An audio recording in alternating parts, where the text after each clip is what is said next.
All right, then activity 4 from day 2 batch of activities, or the second half if you're in the night class. UMSL purchased a golf course for $1 million. I gave you the appraised value. I had a great question. Is appraised value the same as fair value? Yes. If the clubhouse is $100,000, the course appraised at $200,000, the value of the underlying land itself is $900,000. Give you some other helpful info. GAAP does not allow you to record a gain when you purchase something. I have 2 questions. 1, why is it necessary to split the $1 million into the 3 different assets? And my hint is really the answer.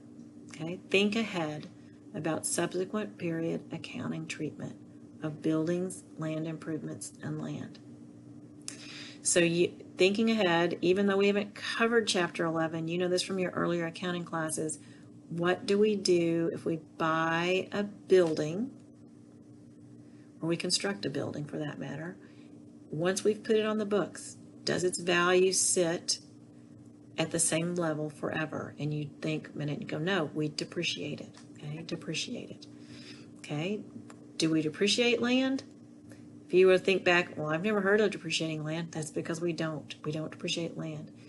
Land improvements, actually, we would depreciate. Okay, so buildings, land improvements, and land, they're going to get 3 different treatments. Both of these may be depreciated, but they're not going to be depreciated probably over the same time period. Building is generally going to outlast land improvements. That's why it's necessary to split this into 3 different assets.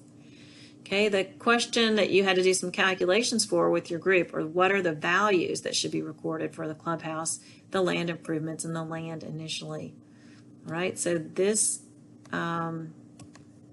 is where we used, for the first time this semester, but not for the only time this semester, we used the relative fair value approach.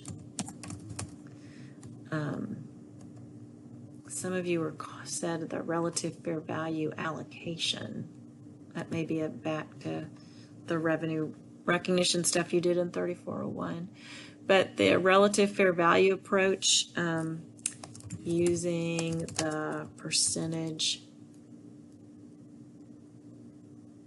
of fair value total for each asset times 1 million. Okay, so that's the general idea. Let me put that where we can see it. Then I'm going to, oh, I see a typo. 1 million. And so what that would do when you use those, you would say the total fair value here was 1.2 million. So what you need to do is take each of those percentages. So for the land, you would have 900,000 divided by 1.2 million equals 75%. So 1 million times 75% equals 750. I know you can't see that. I'm going to make it smaller so you can.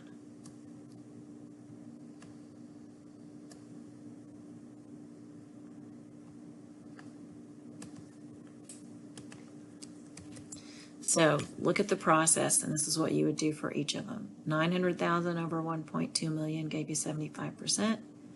The million times 75% gave you 750,000. When you do that for the clubhouse, you get 8.3% times 1 million to give you a clubhouse value of, not a very pretty number, and when you do the improvements,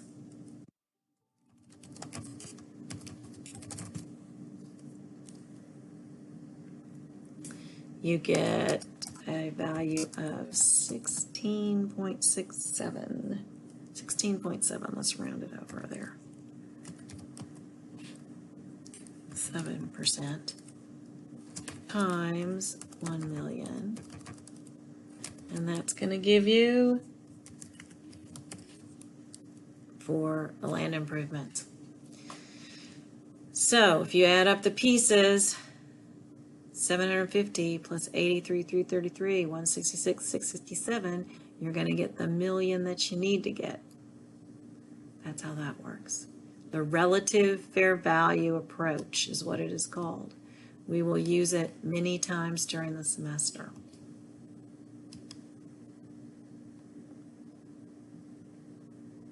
Okay, think about that formula. We used the formula, the percentages, so you should be able to write that one out without me writing it out for you. And that is the end of activities for day 2.